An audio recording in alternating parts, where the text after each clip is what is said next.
beautiful way to sing his song of Torah in the world, and to keep on producing and producing and inspiring and inspiring.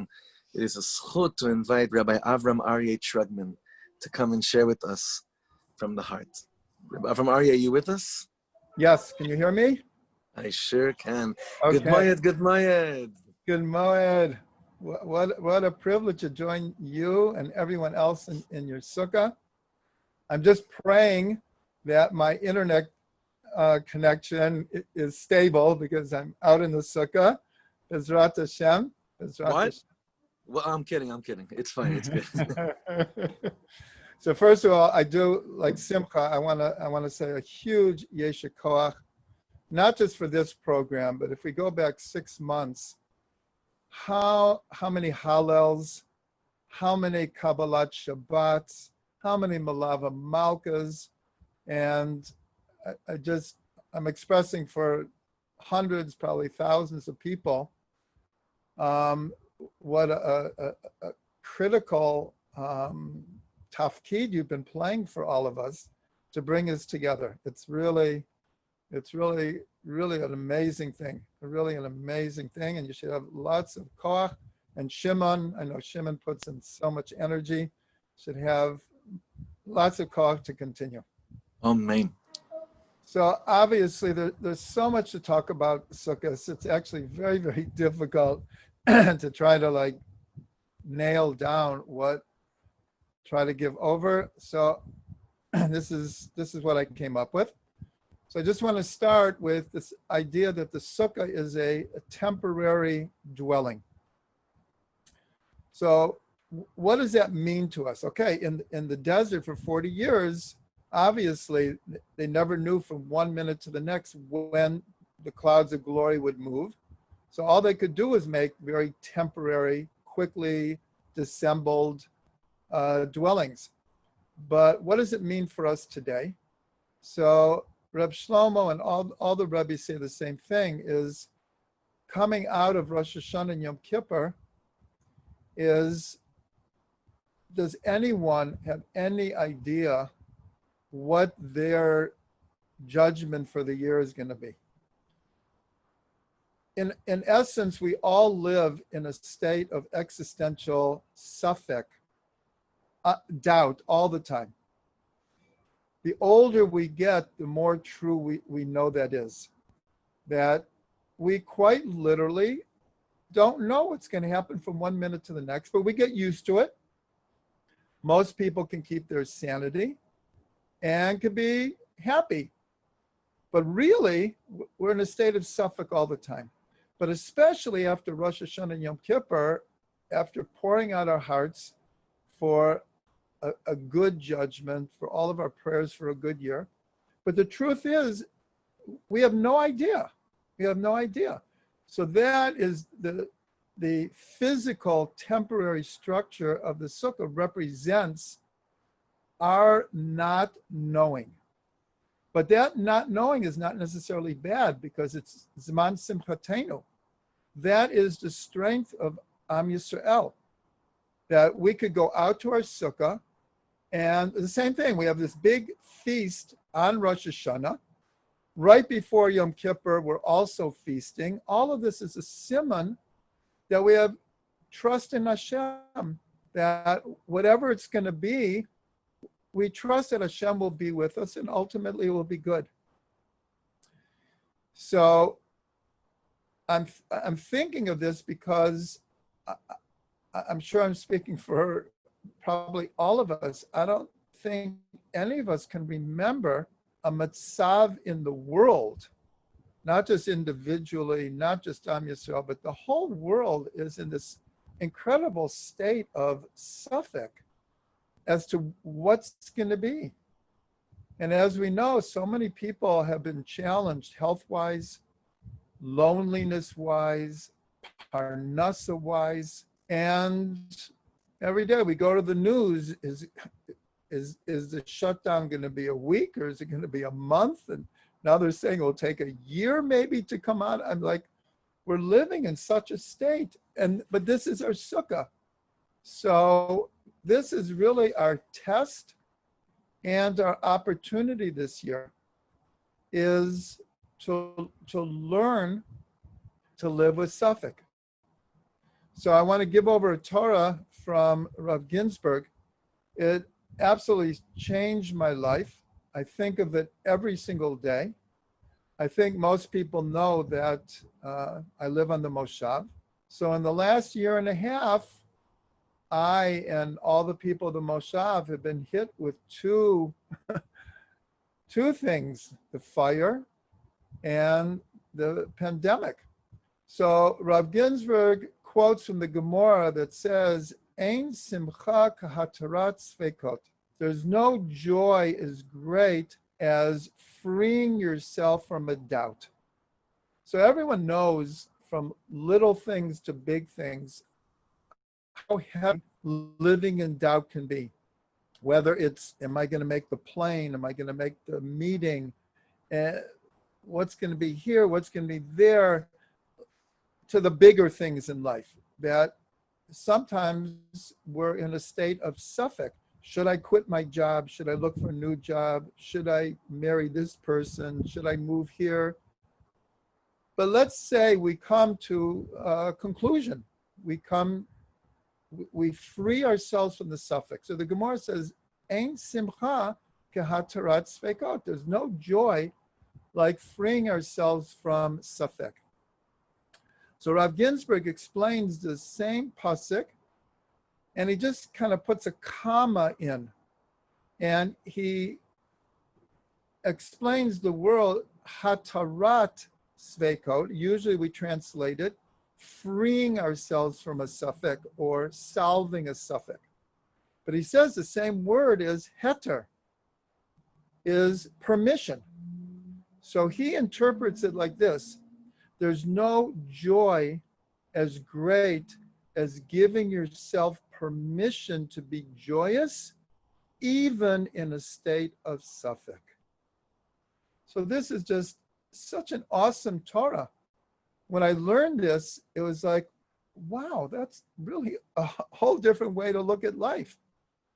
So I want to give the first bracha is, in a sense, on a personal level, because we don't know what our judgment for the year is. On a national level, we, especially those in Israel, but everywhere that Jews are davening outside, or, so many people have lost parnasa and are worried about health. And on a universal level, as we know, Sukkot is a universal holiday.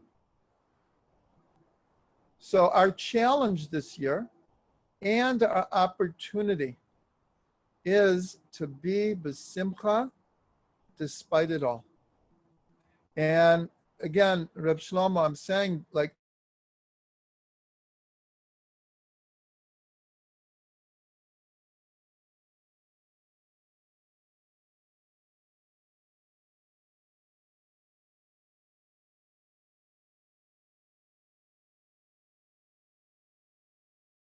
people were in the sukkah. It's like, oh my gosh, what have we come to?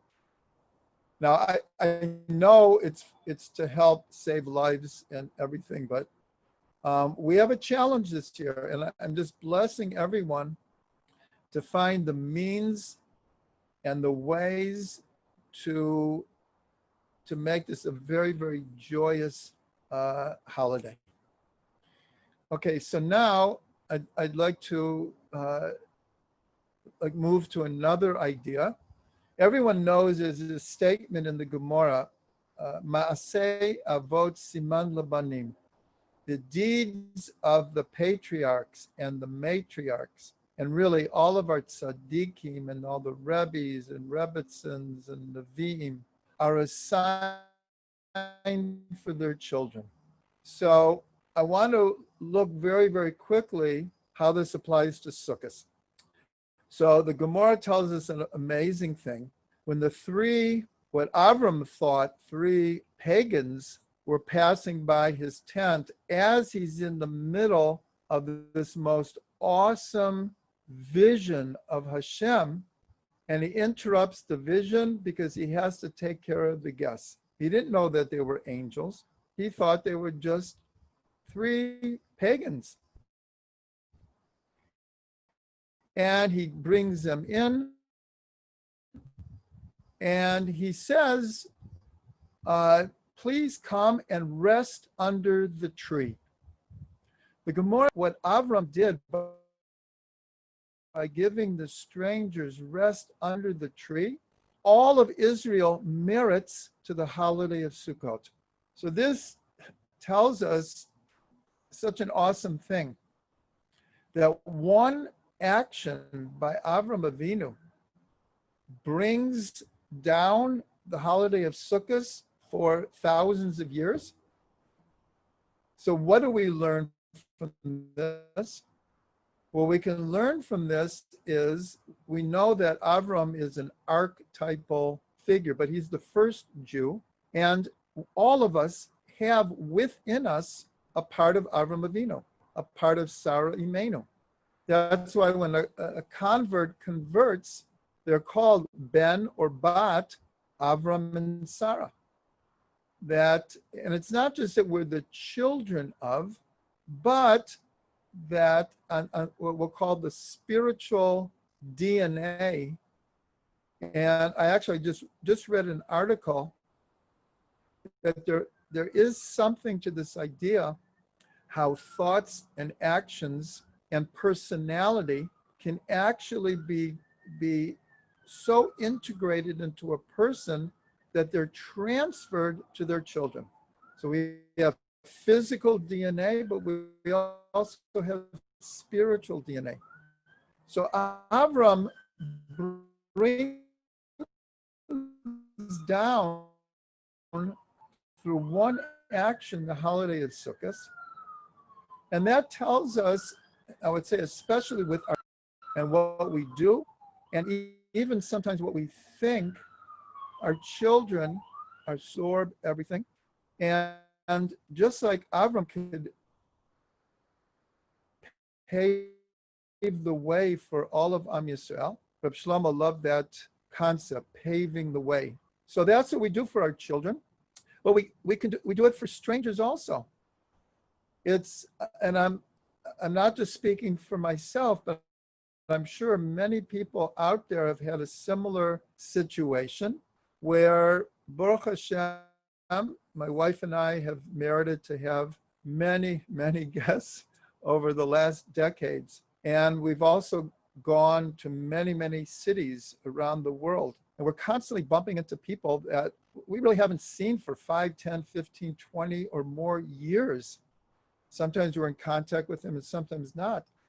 And they'll come up to us and say, you know, I had a Shabbos with you 20 years ago, and I want to tell you it changed my life.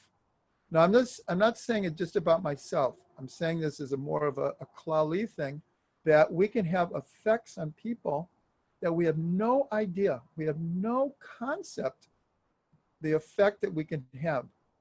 Ma'aseh avot siman labanim.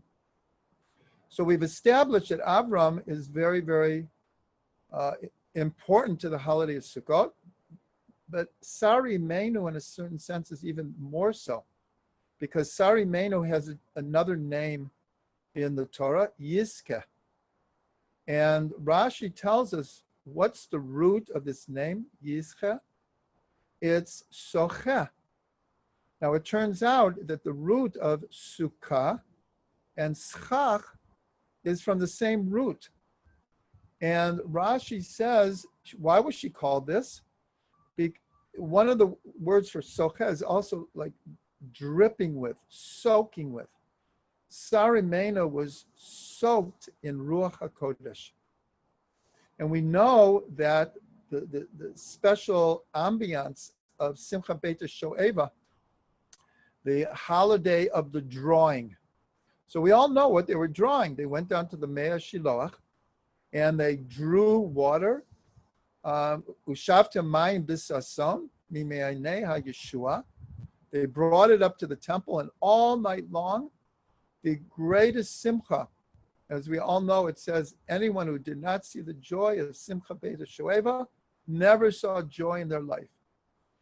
But the Gemara asks, nonetheless, says, what were they drawing? Because it doesn't say Simcha Beit Shoeva Tamayim. It just says Simcha Beit Shoeva. So obviously the Chazal knew that they were drawing water, but they asked anyways, and they said they were drawing Ruach HaKodesh. And so this is Sari Menu paving the way for the incredible Ruach HaKodesh that we have in our sukkah. Now let's go even one step deeper. One step deeper is that everyone knows that when we shake lulav, we hold it to our heart and we're shaking out and in, out and in, out and in. So of course, this movement, I wish we had more time, but this is the whole concept of called Ratso V'Shov. This is the vision of Yechezkel, Maaseh Merkavah, where he sees the angels running and returning. This is the dynamic of the whole universe. AC/DC, the tides, the heartbeat, the breath, the moon waxing and waning. Ratso V'Shov is the dynamic of the entire universe. Our pulse, the heartbeat, everything is Ratso V'Shov. So when we shake lulav, also we're connecting to this. But I have to say it in the name of who you learn it from. This is another Torah from Rav Ginsburg. It's a simple Torah, but it's so deep. So what is the source in the Torah for this dynamic, even before Yechezkel? It says very simply, what is the first thing that God says to Avram Avinu? Lech lecha. Lech lecha. When I learned that, it was, oh my gosh.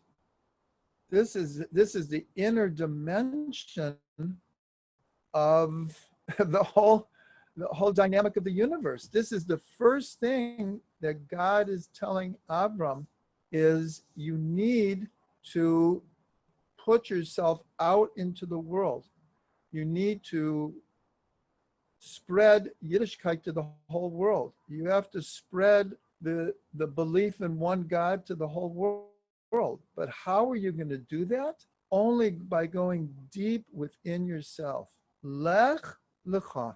You have to go deep, deep, deep inside. And that's where you'll get the strength to go out. So this is an amazing thing. So when Avram comes to Eretz Yisrael, so God tells him to walk the length and the breadth of the land. He was going and coming, going and coming. V'yisa Avram haloch v'nasoa hanegba. And Avram traveled, going and coming to the south, Negba. So if we know in shaking lulav, according to the Ari, so the first direction we shake is to the south, is to the Negev, is to Chesed. So what does it mean he was traveling towards the south? What it really means is God was telling him, everywhere you go towards Chesed. That is who you are, and that is who the Jewish people are. So this is a beautiful thing. A deeper level here is, according to Nusach Ashkenaz, so during Hallel, we actually shake lulav 8 different times during Hallel. But the Ari changed that, and we only shake 4 times. And Baruch Hashem, I had the merit to shake lulav with Reb Shlomo many times. And he did, of course, according to the Ari. He shook 4 times. But where did the Ari get this? So in the Tikkuni Zohar, it says that we shake 72 times during Hallel. How do we get 72? Because each time we shake is 18 times, 6 directions, 3 times in each direction. That's Chai, of course. We're bringing our life force into the world, and we are drawing Hashem's life force into us. This is the Ratzah and the Shov. So 18 times the 4 times is 72. That's why the Ari changed the minhag to shaking 4 times. But of course, 72 is chesed. This is, again, Avram Avinu is paving the way for Sukkot. Sari Menu is paving the way for Sukkot. So we only have 5 more minutes, but right now we're in the day of Yitzchak. So we have to say something about Yitzchak. So they ask in Hasidus 2 things. Where does the Anan of the Ketoret that the Kohen Gadol brings into the Holy of Holies, where does it go? What happens to that cloud? So the answer is that it becomes the Ananei Kavod, which becomes the Sukkah. So this is a deep connection between Yom Kippur and Sukkot. And what I'm about to say, probably everyone knows, but I have to say it anyways. Some people make the mistake and think that we have from Rosh Hashanah to Yom Kippur, and the gates are closed in Ne'ilah. We're finished with the Aseret Yemei Tshuva, and then we have a joyous holiday called Sukkot. Of course, that's true, but every Rebbe taught the same thing, that it's one continual flow from Rosh Hashanah through Simchas Torah. And we know that because there's exactly 22 days from Rosh Hashanah to Yom Kippur, from Aleph ad Taf, in English, like from A to Z. It's one day. We say that the 2 days of Rosh Hashanah are called Yom Darichta, one long day. But really, it's 22 long days. It's one of the secrets that we don't start Bereshit until after Simchas Torah. Why don't we start it right after Rosh Hashanah? It's the new year. It's creation. We don't start till after Simchas Torah because it's one flow. So the idea is that the prayers of Sukkot and shaking lulav, in a sense, are deeper than Rosh Hashanah and Yom Kippur. Why? Because on Rosh Hashanah and Yom Kippur, a lot of it is up here, and Yom Kippur, we're bringing it down to our heart, but on Sukkot, we put it in our hands. Just like, in a sense, from Rosh Hashanah to Yom Kippur, we're saying, He's got the whole wide world in His hands. And what does God say after Yom Kippur? It's true, but it's all in your hands. So when we take lulav and etrog, of course we're asking for divine help, but it's time for us to take the prayers of Rosh Hashanah and Yom Kippur and for us to put it into the world. That's why we're shaking up. We got to put it into the world. All the New Year's resolutions, all of the promises, all of the best of the best that we got. And we all know that Hoshana Rabbah, I have to say, Shlomo, I was with you for Hoshana Rabbah last year, and it was the highest of the high. It was just like, I have to say, I was contemplating for years coming to you for Hoshana Rabbah. But, you know, it's a long schlep to a front. Last year we did it, and oh, was I thankful. I was so thankful. Okay, so Yitzchak. So the other idea is, so that was, where does the cloud of the Ketoret go? It becomes the Ananei Kavod. where did the 100 blasts of the shofar go on Rosh Hashanah? What happens to them? So the gematria of schach is exactly 100. So where do all the prayers of Rosh Hashanah go? That is what makes our sukkah. Our physical sukkah is the physical manifestation of our prayers from Rosh Hashanah to Yom Kippur. When was Yitzchak Avinu born? How old was Avram Avinu? 100. He was 100 years old. And later, when Yitzchak is now coming into his own, he plants and he yields 100-fold. So I want to end with one thing about Yitzchak, and this is one of Reb Shlomo's favorite Torahs, what's called the Torah of the highways and the byways, where he gave over that there's one level that we have to walk on the highway that all of our ancestors gave to us. What a glorious highway. Look what they gave us. But everyone also has to create their own byways. So this is Yitzchak Avinu. Well, how do we know this? Because one of the greatest things he did is he redug the wells of Abraham that the police team had stuffed up. So he ensured that Yiddishkeit would make it.